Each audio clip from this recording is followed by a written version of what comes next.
ناس طول الوقت بتجري، طول الوقت عمالة تجري، مش علشان توصل، لا، هي خايفة تقع. طول الوقت هي شغل في شغل، ضغط في ضغط، طول الوقت عمالة بتجري، مفيش فرصة تديها لنفسها انها تاخد فيها نفسها. الناس دي عملت ايه بقى؟ دخلت نفسها في دايرة كبيرة جدا من الضغط النفسي. طيب هو ايه الضغط النفسي ده؟ الضغط النفسي ببساطة شديدة جدا لما يكون حجم المطلوب منك أكبر من إمكانياتك الحقيقية وأكبر من قدرتك على التحمل. ده مش معناه إنك أنت ضعيفة، ده معناه إن أنت محطوطة في ظروف أكبر منك. طيب انت مطلوب منك ايه؟ مطلوب منك حاجات كتير قوي، مطلوب منك مسؤوليات كتير، مطلوب منك طلبات كتير، مطلوب منك توقعات كتير من الناس اللي حواليكي، واوقات بتكون توقعات منك لنفسك بتكون اكبر من امكانياتك. انت نفسك تعملي حاجات كتير بس انت فعلا الظروف في الوقت ده غير متاحة. في الوقت ده جسمك وعقلك بيقول لك ستوب، كده كفاية، انا كده مش قادرة اتحمل. هنا بقى الضغط النفسي ما بيجيش كده مرة واحدة للواحد، لا، ده بيجي بالتدريج، يتسحب ويدخلك شوية شوية لحد ما هوب تلاقي نفسك مش عارفة تركزي، حاسة بتوهان، مش عارفة تبدأي منين، مش عارفة تعملي ايه وتسيبي ايه، مش عارفة تعملي حاجة، تلاقي الدنيا كده متلخبطة كده حواليكي. المشكلة الأكبر إنك تحسي إن ده طبيعي، عادي يا جماعة، يمكن علامات السن، يمكن أنا كبرت، ده الطبيعي، ده الطبيعي. طيب احنا كلنا عندنا مسؤوليات ومتطلبات وضغوط، ومسؤوليات ناحية أولادنا وبيتنا وأهالينا وشغل جوه البيت، شغل بره البيت.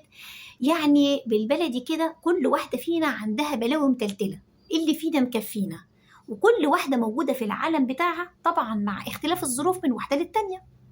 هل ده معناه إن كل واحدة عندها ضغط نفسي؟ لا، في ما عندهاش ضغط نفسي وبتقدر تتعامل مع الكلام ده كله، وفي واحدة لا عندها ضغط نفسي. طيب تعرفي ازاي ان انت عندك ضغط نفسي؟ تعرفي من جسمك. جسمك مش بيكذب عليكي، جسمك كده تلاقيه بيبعتلك كده اشارات يقولك خدي بالك انت دخلتي في دايرة التوتر والقلق. طب تعالي نشوف بيعرفني ازاي. واحد، تلاقي نفسك عندك صداع مزمن طول الوقت، طول الوقت انت مصدعة، يجيبولي شاي، يجيبولي قهوة، اخد في ادوية، انا من اول اليوم لاخره انا مصدعة، يا اما الصداع يستمر يا اما يروح ويجي، طول اليوم انا في حالة صداع. اتنين، توتر على اتفه الاسباب، عصبية وتوتر وخلق ضيق على اتفه الاسباب، عمالة توتر.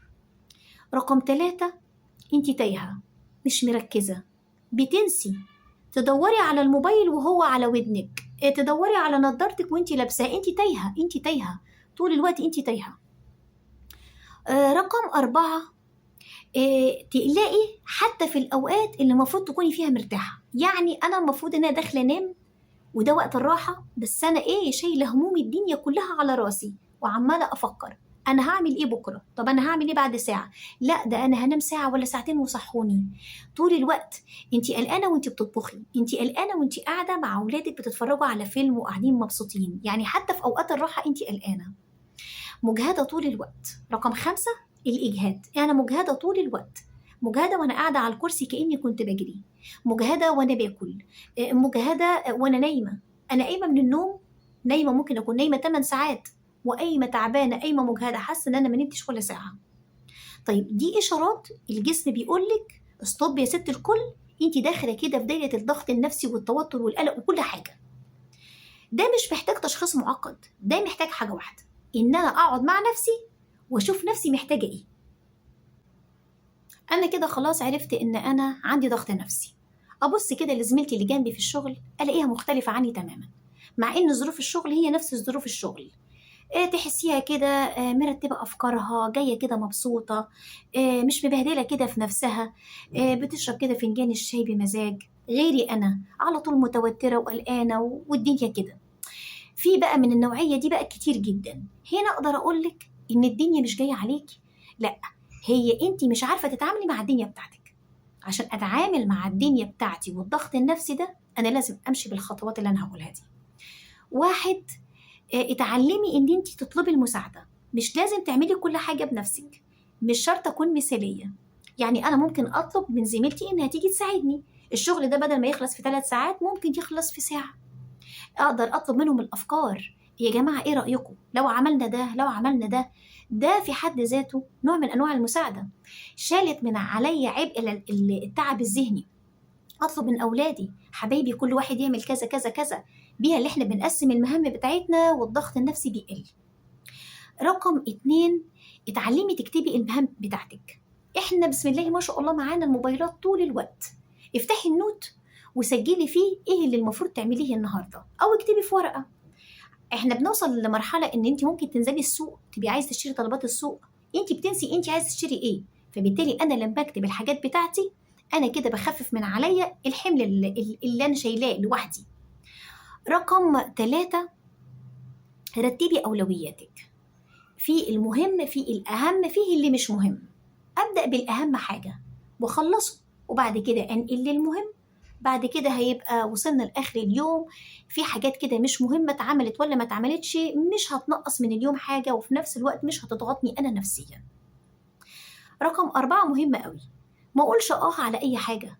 مش اي حاجه مش اي حاجه لا، ممكن اقول لا. طيب تيجي زميلتي تقول لي معلش الله يرضى عنك اعملي لي الشغل ده، انا مش عارفه اعمله. اقول لها من عيوني الاتنين حاضر. بعد ما تمشي اقعد بقى، يا دي المصيبه، زاد عليا الهم همين، الحل ايه دلوقتي؟ واكلم نفسي، طب ما انا لو قلت لا هم هيزعلوا مني وهياخدوا على خاطرهم وممكن ما يكلمونيش تاني. يلا اعمل الشغل وخلاص. هيبقى حلي للمشكله في الوقت ده ان انا اركن شغلي على جنب وامسك شغلها هي، بديت شغلها على شغلي، فبالتالي انا ضغطت نفسي اكتر وزاد عليا الضغط ضغطين. رقم 5، ما تأجليش شغلك، اللي انت عايزه تخلصيه النهارده خلصيه، شغلي بتاع النهارده يخلص النهارده. ما اقولش ده لسه في وقت، طب اعمله بكره، طب اعمله بعد بكره. انا خلاص اجلته، بس مخي ما اجلش، مخي شغال عمال، انا عليا انا عليا انا عليا. طب وليه ما اخلصه بدري بدري وانهي الموضوع بدري بدري؟ رقم 5 ولا رقم 6، اعرفي حدودك. اعرفي حدودك بالظبط، انا ايه اللي اقدر اعمله وايه اللي ما اقدرش اعمله.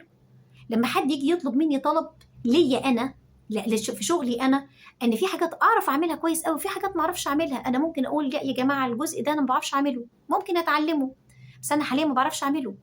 انا بعمل شغلي على اكمل وجه وبيطلع رائع بالامكانيات اللي عندي، فانا اعرف امكانياتي الحقيقيه واتعامل معاها.